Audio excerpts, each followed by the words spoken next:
will my baby get discharged from an ICU? Is it next week, next month, 10 days, 2 days, 1 day? Or will my baby get discharged when she gains 2 kgs of weight or 3 kgs of weight? When will my baby come to me? When can I hold my baby? All these questions are quite common in especially new mothers of premature babies whose babies are in an ICU. So today I'm going to break you down all the things that are in your heart, because in 2020 September 4th they were in my heart too. When my baby stepped into the NICU, that was the first thing I was thinking. When will I hold my baby? When will my baby come to me? When will this NICU phase get away? But let me tell you one thing before everything. Your baby is very, very safe when your baby is in an ICU, in the presence of the expert medical staff, health professionals, doctors, nurses, and all the medication that they require. Because they are too tiny and they need support and help to thrive and survive. So in this video, I'm going to tell you when your baby will be discharged from an ICU, which is the biggest question for all the mothers of premature babies.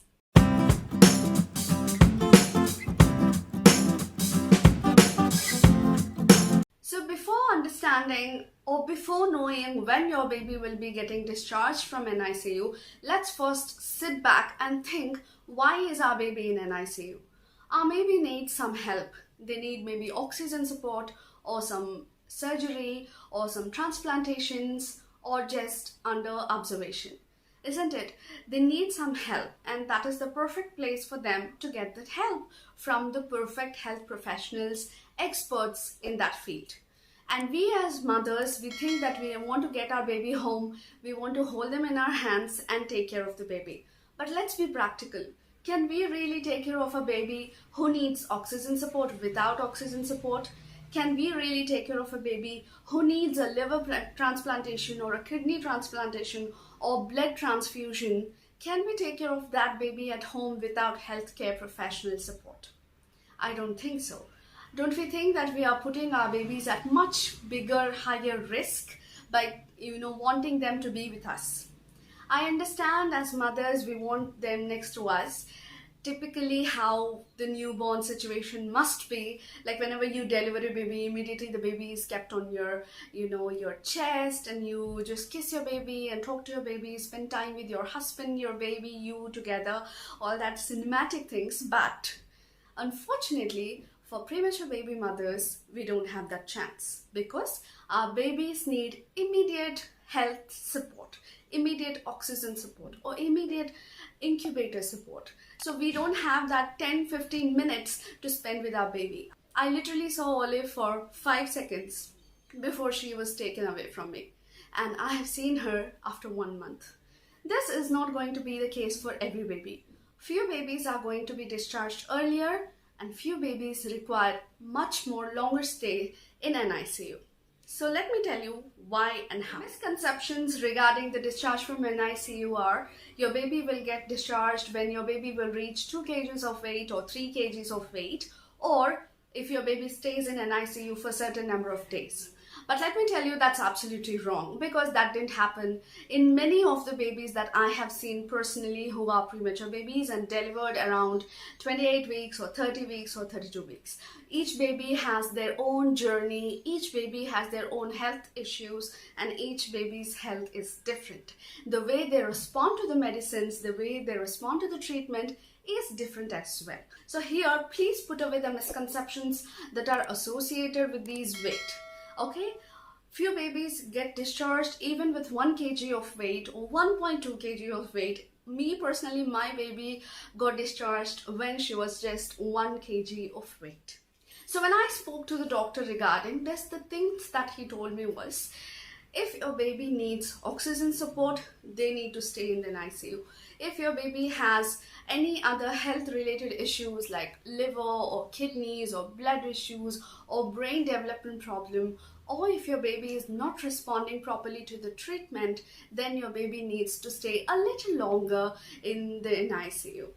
There is no particular number of days that your baby is going to stay. As I told you earlier, that it's completely going to be dependent upon 2 factors. Number 1, it's the doctor's decision by observing the baby, analyzing the baby's health condition completely, and also analyzing you as parent if you will be able to take care of the baby at home. The second is how well your baby is responding to the treatment and how well the baby is progressing.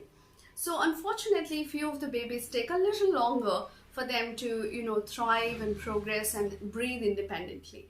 So it completely depends on your doctor's decision and your baby's response. So calm down, my sweethearts. Another important thing that doctor has told me was digestion.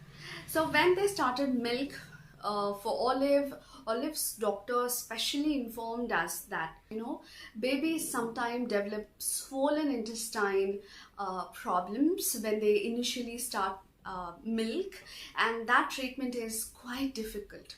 So we were praying so hard that Olive shouldn't have any problem like that, because once the intestine is swollen, that's going to take a lot of time for treatment, and it's kind of a difficult process for the treatment. So we were just praying that Olive shouldn't have any such kinds of problems. By the grace of God, she didn't have such problems. So she was digesting the milk very well. So digestion of the milk is also one of the main factors that they want to keep the baby in an ICU and observe if the baby is all right. And brain development is also something that they want to check, because the baby is born before 36 weeks or 32 weeks. They don't have the brain development that they are supposed to have to survive outside. And lung development, are they breathing independently without any oxygen support? That also they're going to check. Or if your baby is having any specific health problems like liver, kidneys, or blood infections or anything, any specific health problems, then they're going to keep the baby in an ICU for further treatment. So mamas, it's my special request. Please do not be in a hurry to get your baby out of an ICU. The doctors themselves will tell you when it is the right time to take your baby home and to be with you. They will give all the instructions possible for you to understand how to feed the baby, how to make the baby sleep, how to track the feeding. They will tell you everything, get you prepared, and then they'll see the baby, if the baby is okay and if the baby is will thrive, and they'll also analyze the baby's health, and if everything is all right, they will definitely send the baby home. Because trust me, every doctor wants the baby to be with the mother and have that skin to skin, eye to eye contact, and they want to have the mother baby bonding stronger, because that's going to make the baby thrive and survive. No doctor wants your baby to be away from you. Trust me on that point. And if your baby is still in an ICU, don't get discouraged, my sweethearts. Trust me, you're soon going to meet your baby in perfectly healthy condition. You still have to wait, prepare yourself mentally, get awareness, try to prepare your home, pray. That's the most important thing. And I wish you all the best for you and your little ones. I love you all so much. I give you loads of love, loads of courage, and loads of encouragement. Do not get discouraged. I'll see you all in the next video. Until then, take care of yourself and take care of your cute little munchkins. Bye-bye.